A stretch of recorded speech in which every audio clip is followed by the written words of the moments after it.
Hey, welcome back to my channel. Today we are going to make 3-ingredient homemade buttermilk biscuits. Alright, so let's get started with our ingredients. So first we're going to use 2 cups of self-rising flour, and then we're going to use 1 cup of buttermilk.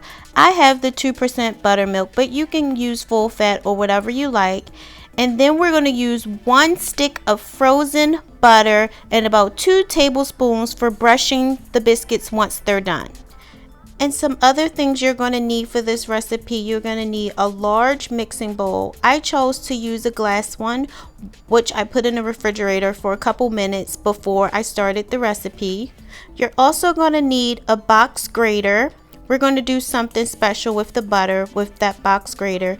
And I also have a cookie cutter. You can use a biscuit cutter. I was unable to find that, but you can use a cookie cutter, or you can also use a cup, just a regular mug.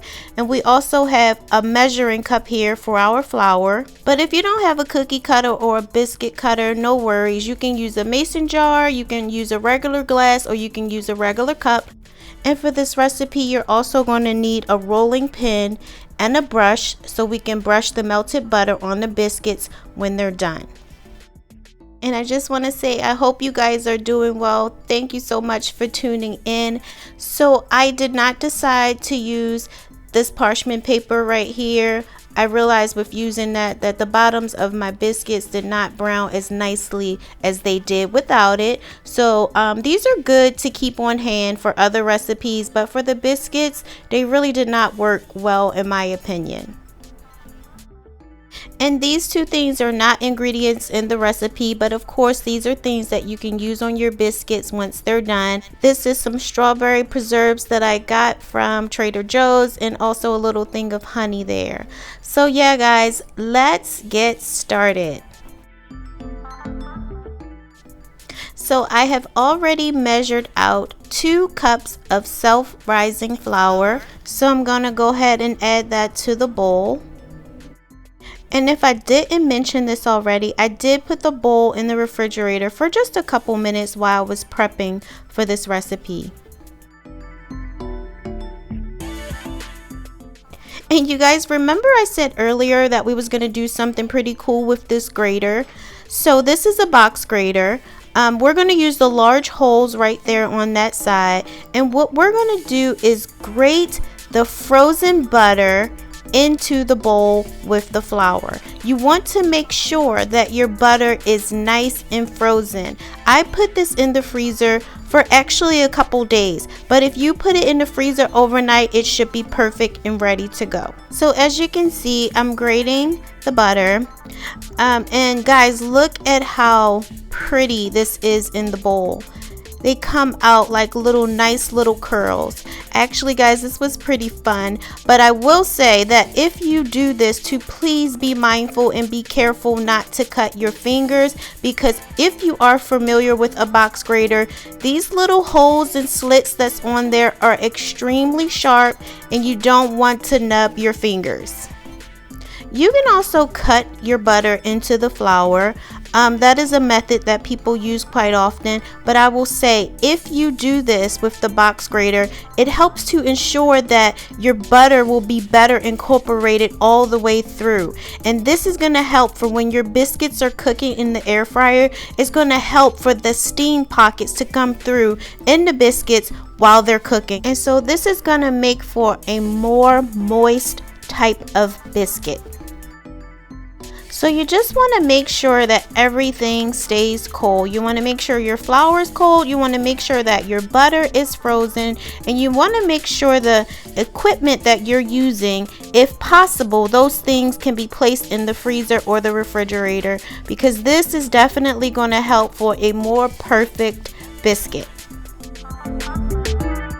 So I want to take this time out just to say thank you to you guys for all of your support and watching my videos and commenting, liking it, sharing it. Last week I got so much love on my last video with the cheesesteak egg roll. So let me know below in the comments on that video, guys, if you were able to make those egg rolls and what did you think about it. So I'm gonna stop here. It's just a little teeny piece of butter that was left, and under the grater there is gonna be some butter there. I tried to use my hands to get it out. But a better option would have been a knife, a butter knife, or a spatula, because you do risk the chance of that butter melting with the heat from your hands. So now you're just gonna see me incorporate the butter in with the flour very gently. We want to make sure that this butter stays as cold as possible.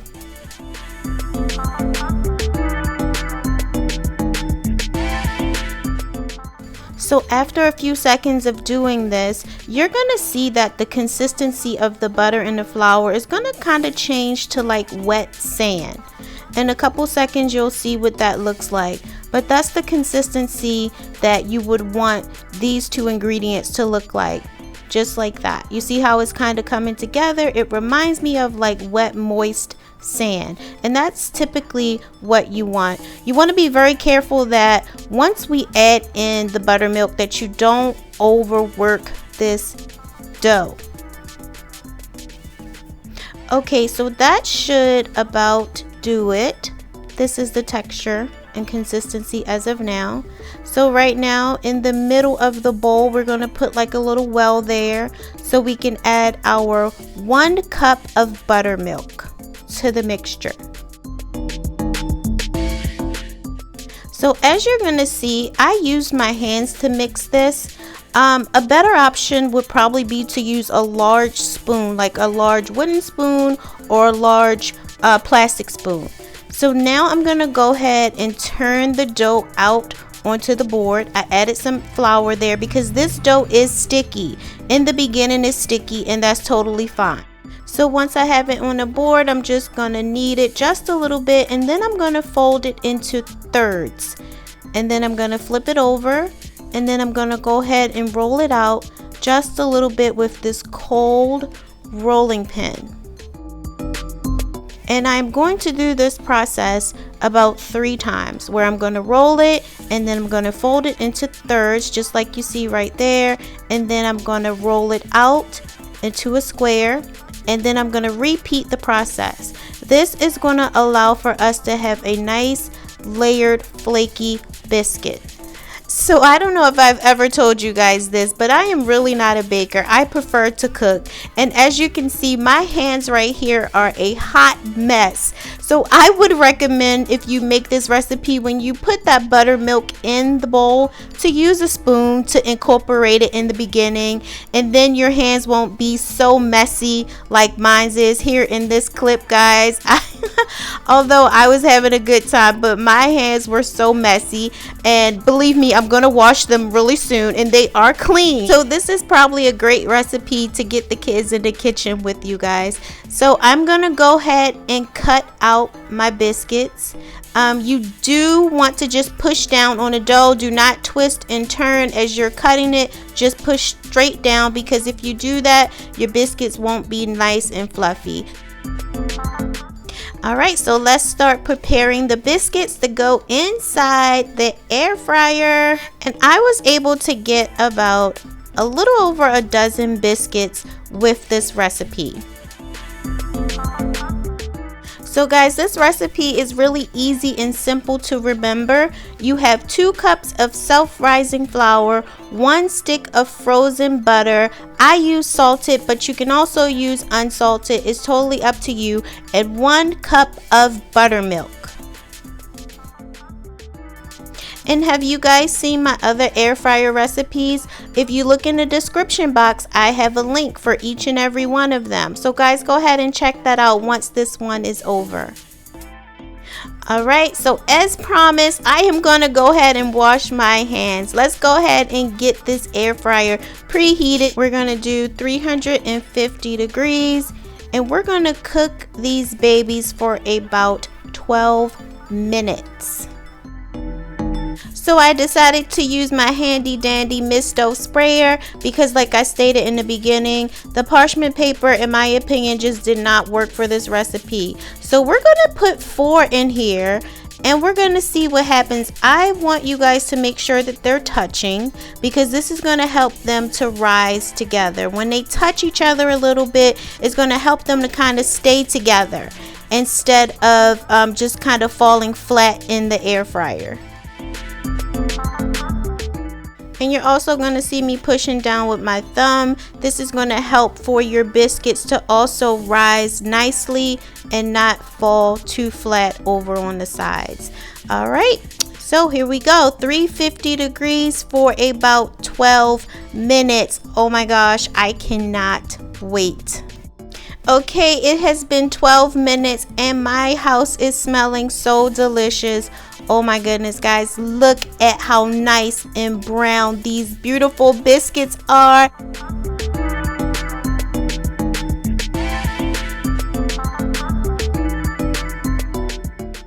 Okay, so I'm just gonna take them out with my hands, and yes, they are hot, so if you do this, please be careful. This was probably not a good idea, but I was so excited.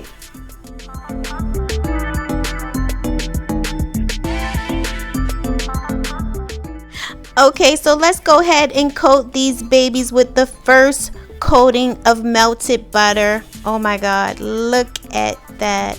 OMG, this looks so amazing. I cannot wait to eat these. Oh my goodness, this is what the air fryer can do. I keep telling you guys, if you don't have an air fryer, what are you doing? Go get one. I did not have to cut my oven on. My house did not have to get super hot.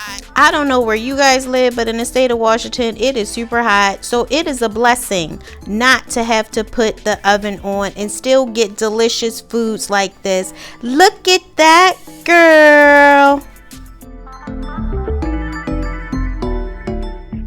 I'm so excited to eat these biscuits. Guys, tell me in the comment section below, what do you eat on your biscuits? I like strawberry jam. How many of you guys like strawberry jam or strawberry jelly or grape jelly or honey?